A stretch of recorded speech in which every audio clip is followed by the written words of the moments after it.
नमस्कार मंडळी. दिनविशेष ह्या उपक्रमामध्ये आपल्या सगळ्यांचं मनःपूर्वक स्वागत.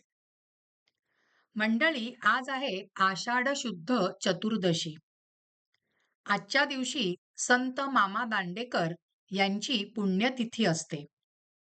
संत मामा दांडेकर म्हणजेच सोनोपंत दांडेकर यांच्या जीवनाचा, त्यांच्या कार्याचा आपण थोडक्यात परिचय आत्ताच्या या भागामध्ये करून घेणार आहोत मंडळी. परमभागवत महावैष्णव वैकुंठवासी मामा दांडेकर यांची जीवनगाथा शब्दात न मावणारी आहे. महाराष्ट्राच्या महापणाचा वेलू मामांनी गगनावरी नेला. निर्मळ, निष्कलंक, निस्पृह आणि निरहंकारी ज्ञानभक्तीने रसरसलेले असे असामान्य जीवन दर्शन पुन्हा होणे नाही. कसलाही मोह आणि प्रलोभन मामांच्या अंतःकरणापर्यंत जाऊ शकले नाही. स्थितप्रज्ञता, गुणातीतता आणि असामान्य निरपेक्षता हा मामांचा स्थायी भाव होता. मंडळी, सकल दैवी संपत्ती मामांच्या आश्रयास होती. मामांचे जीवन म्हणजे निरपेक्षम मुनीम शांतम निर्वैरम समदर्शिनम. मामा हा शब्द उच्चारला की सज्जनांच्या अंतःकरणात मांगल्याचे जागरण अवतरते. अंतर्बाह्य सुचिता, सात्विकता आणि सदाचार या गुणांनी मंडित झालेली मूर्ती डोळ्यांसमोर उभी राहते. श्रोते हो, मामासाहेबांचा जन्म वैशाख शुद्ध सप्तमी दुपारी 2:15 शके 1818च्या सोमवारी ठाणे जिल्ह्यातील माहीम येथे झाला आणि इसवी सनाचा दिनांक होता 20 एप्रिल 1896.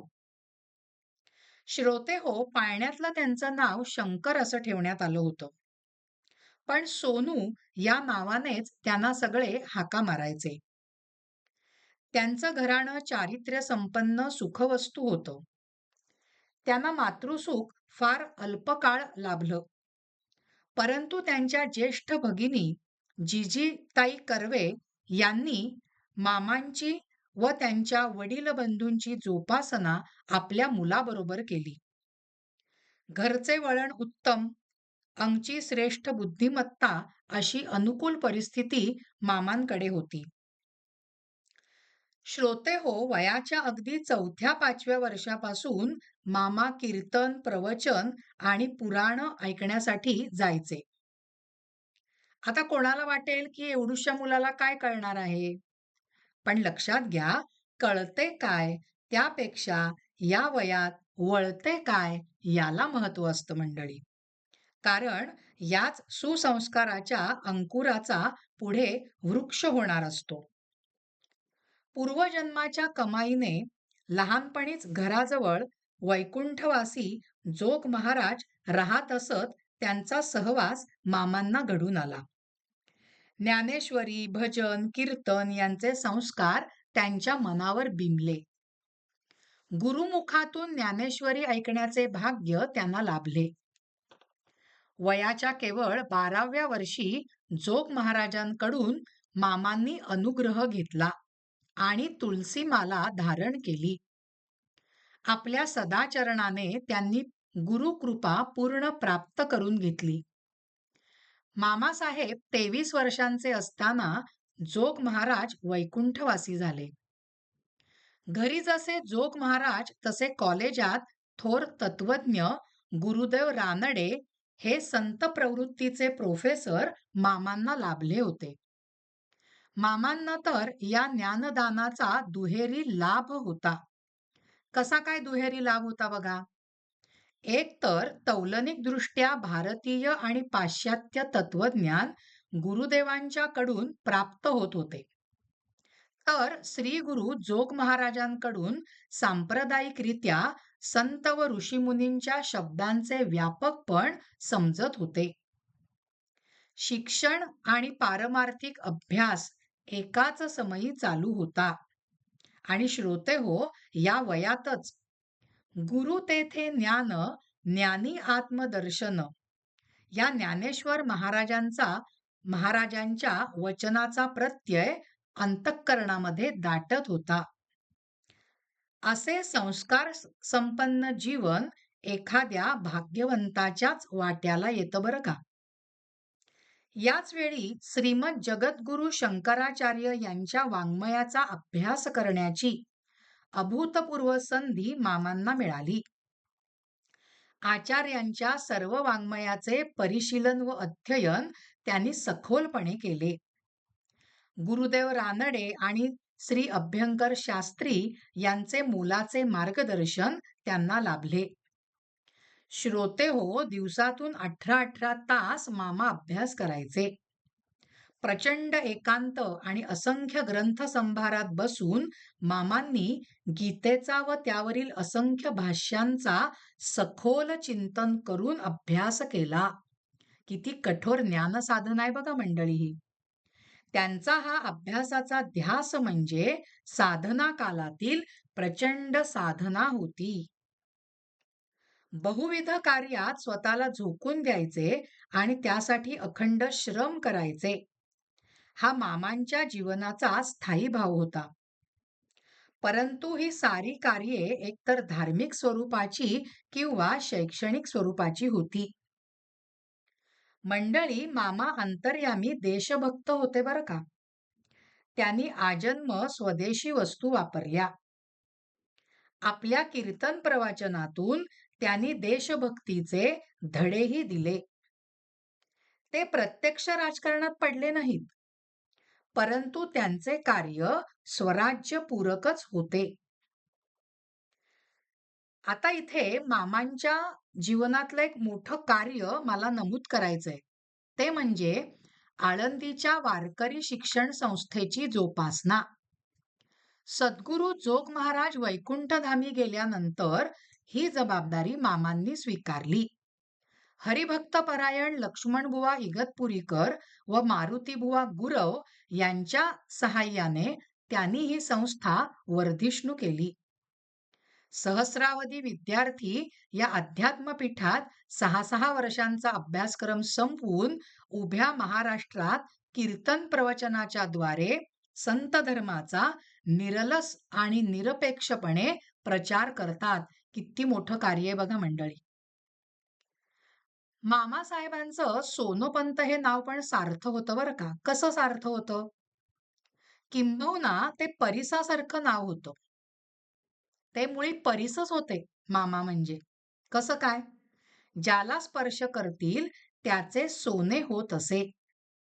मग ते शाळा कॉलेजमधील विद्यार्थी असोत, अशिक्षित वारकरी असोत किंवा व्यसनी वाममार्गाला लागलेला मनुष्य असो, समाजाची पातळी उंचावण्याचे महान कार्य त्यांनी केले. म्हणजे त्यांचं हे सामाजिक कार्य सुद्धा किती लोकोत्तर आहे हे आपल्या लक्षात येतं. पौर्वात्य व पाश्चिमात्य तत्वज्ञानाचा गाढा व तुलनात्मक अभ्यास आणि अनुभव यांचा अपूर्व संगम मामासाहेबांच्या ठायी होता. ते शिस्तीचे भोक्ते होते, वक्तशीर होते, परंतु स्वभावात गोडवा असल्यामुळे त्यांचे विद्यार्थ्यांवरती सहज वजन पडे. कर्तव्यदक्ष, चारित्र्यसंपन्न व निष्णात शिक्षक म्हणून विद्यार्थी त्यांना मानत.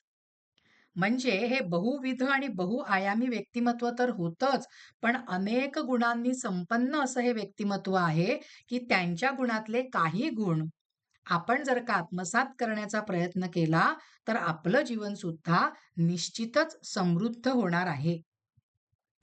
मंडळी, मामांच्या कीर्तन प्रवचनाचा थाट काही स्वतंत्र असायचा बरं का. मामांचे कीर्तन प्रवचन म्हणजे श्रवणास अपूर्व मेजवानी होती. त्यांच्या बोलण्यात अतिव सहजता असे. संत वचनाचे विपुल पाठांतर, समयज्ञता, समयसूचकता, सावधानता आणि समरसता या सर्वांचा प्रत्यय मामांच्या कीर्तन प्रवचनात येत असे. आणि सगळ्यात महत्वाचा आता मुद्दा किंवा वैशिष्ट्य आपण बघणार आहोत ते म्हणजे, आणि जे कोठेही पाहायला मिळत नाही सहसा, ते म्हणजे मामा कीर्तन प्रवचनाची बिदागी किंवा मानधन श्रोते हो कधीच घेत नसत. त्याबद्दल ते म्हणत, परमार्थाच्या शास्त्रात देणारे घेणारे दोघेही दोषी. कॉलेजात विद्यार्थी शिकवण्याचं काम मामांनी 55 वर्ष वयापर्यंत केलं.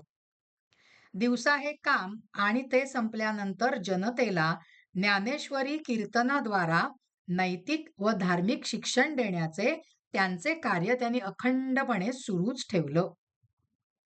आता त्यांचे जे गुरुदेव आहेत, गुरु आहेत गुरुदेव रानडे, यांच्याकडून शिष्याला काय अभिप्राय मिळालेला आहे बघूया. तत्वज्ञानी मनुष्याने समाजापासून अलिप्त न राहता समाजामध्ये मिसळून जाऊन त्यांच्यापुढे उत्तम ध्येय ठेवणे हे किती आवश्यक आहे. तसेच पारमार्थिक मनुष्य व्यावहारिक जबाबदारी सुद्धा किती उत्कृष्ट रीतीने पार पाडतो हे सोनोपंत दांडेकर यांनी आपल्या उदाहरणाने दाखवलं आहे. असं मत गुरुदेव रानडे यांनी मामांबद्दल व्यक्त केलेलं आहे. म्हणजेच काय मंडळी, गुरुदेवांनी आपल्या शिष्याला दिलेले पसंतीचे ते प्रमाणपत्रच आहे. कॉलेजमधील काम, जनतेत कीर्तन प्रवचनाची सेवा, इंडिया फाउंडेशन मधील काम, निरनिराळ्या मंदिरात लोकजागृतीचे समारंभ, पानशेत, पंढरपूर, कोयना धरणी कंप वगैरे सारख्या दैवी आपत्तीत मदतीचे कार्य, नशा मंडळ, येरवडा तुरुंगात उपदेश, वारकरी शिक्षण संस्थेची धुरा सांभाळणे, अशा कार्यात मामांचा बराच वेळ जायचा. अशा कार्यात ते कायम कार्यमग्न असायचे. सर्व बाबतीत घड्याळाप्रमाणे ही सर्व कामं वक्तशीरपणाने चालायची. याशिवाय त्यांच्या लेखनाबद्दल काय सांगता येईल आपल्याला? प्रसाद मासिकात अध्यात्मपर लेख, कीर्तन प्रवचनाची पुस्तके, जोग महाराजांचे चरित्र, वारकरी संप्रदायाचा इतिहास, ईश्वरवाद यासारखी पुस्तकेही त्यांनी वेळात वेळ काढून लिहिलेली आहेत. अभिप्राय प्रस्तावना तर अगणित लिहिलेल्या आहेत. इतकंच नव्हे श्रोते हो, तर प्रकाशन समारंभही त्यांच्या हस्ते अनेक वेळा झाले आहेत. आणि इतकं असूनही त्यांनी सामान्याप्रमाणेच आपले वागणे ठेवले होते. म्हणजे कसं ठेवलेलं? कोठे मठ करून शिष्य परंपरा स्थापून बडेजाव माजवला नाही आणि सामान्य साधकाप्रमाणेच ते वागले. मी खूप मोठा आहे, मी माझा संप्रदाय काढतो, माझा मठ निर्माण करतो, असं त्यांनी काहीही केलेलं नाही. अतिशय निस्पृह असं हे व्यक्तिमत्व होतं. संतत्वाला पोचलेलं हे महान व्यक्तिमत्व होतं. कारण मंडळी, मामासाहेब ज्ञानेश्वरी जगत होते. आपल्या आयुष्याला त्यांनी आदर्श वळण लावलंच, पण इतरांना सुद्धा तसं वळण त्यांनी लावून दाखवलेलं आहे. आधी केले मग सांगितले ह्या उक्तीप्रमाणे आणि संत जगी क्रिया करोनी दाविती अंगी ह्या वचनाप्रमाणे त्यांनी स्वतःचं वागणं, स्वतःचं आचरण ठेवलं होतं. प्रवचनामधनं ते श्रोत्यांना एक महत्वाचा उपदेश करायचे. मामा प्रवचनातून सांगायचे, कर्माच्या कचाट्यातून सुटण्याचा मार्ग देवाने सांगितला. तो म्हणजे आपली वृत्ती आत्मस्थ करून स्वभावतः प्राप्त झालेलं कर्म फळाची अपेक्षा न ठेवता करीत राहणे. अगदी अचूक सांगितलेलं आहे मंडळी, आणि किती सोप्या शब्दामध्ये. त्यांनी सांगितलं की तुम्हाला जे निहित कर्म मिळालेलं आहे ते तुम्ही करा, पण ते कर्म झाल्यानंतर त्याच्या कर्मफळाचा विचार करू नका, त्याची आसक्ती, त्याची अपेक्षा ठेवू नका. मंडळी, मानवी जीवनाच्या वाटचालीची सारी इति कर्तव्यता यात व्यक्त झालेली आहे. हाती टाळ दिंडी मुखी नाम गाणे असे मामासाहेबांचे अखंड कार्य मृत्यूपर्यंत सुरूच होतं मंडळी. शेवटी पुणे येथे 9 जुलै 1968 या दिवशी, आणि तिथीचा दिवस सांगितला जो आजचा दिवस आहे तो दिवस, या दिवशी त्यांनी देह ठेवला. ते वैकुंठवासी झाले. त्यांची अंत्ययात्रा श्रोते हो पुणे ते आळंदी अशी निघालेली आहे. ती अभूतपूर्व झालेली आहे. प्रचंड लोक त्या यात्रेमध्ये सामील झालेले होते. हजारो लोक अश्रुपूर्ण नेत्रांनी त्यात सामील होते. त्यांच्या निधनानंतर ते वैकुंठवासी झाल्यानंतर महाराष्ट्रात सार्वजनिक जीवनात विशेषतः धार्मिक व शैक्षणिक क्षेत्रात कधीही भरून न येणारी पोकळी निर्माण झाली आहे. सरतेशेवटी एकच परत सांगावंसं वाटतं मंडळी, जे अत्यंत महत्वाचं आहे. मामांच्या चिरस्थायी कार्याचे अनेक पैलू आहेत. त्याच्यातले काही पैलू आपण बघितले. पण विचारवंत, बुद्धिमान व पुढारलेले या सर्व मंडळींना ज्ञानेश्वर व ज्ञानेश्वरी सन्मुख मामांनी केलं आणि हे त्यांचं कार्य कधीही न विरणारं आणि न पुसणारं कार्य आहे मंडळी. तर अशा प्रकारे आपण आजच्या संत मामा दांडेकर यांच्या पुण्यतिथीच्या निमित्ताने त्यांच्या जीवन कार्याचा, त्यांचा जीवनाचा थोडक्यात अल्पस्वल्प असा परिचय करून घेण्याचा प्रयत्न केला. आपला आजचा हा भाग इथेच संपलेला आहे. तुम्हाला जर का हा भाग आवडला असेल तर ह्या भागाला लाईक करा, ह्या भागाला शेअर करा आणि अश्विनी साठे ह्या YouTube चॅनलला अजूनपर्यंत सबस्क्राईब केलं नसेल तर नक्की सबस्क्राईब करा. धन्यवाद श्रोते हो.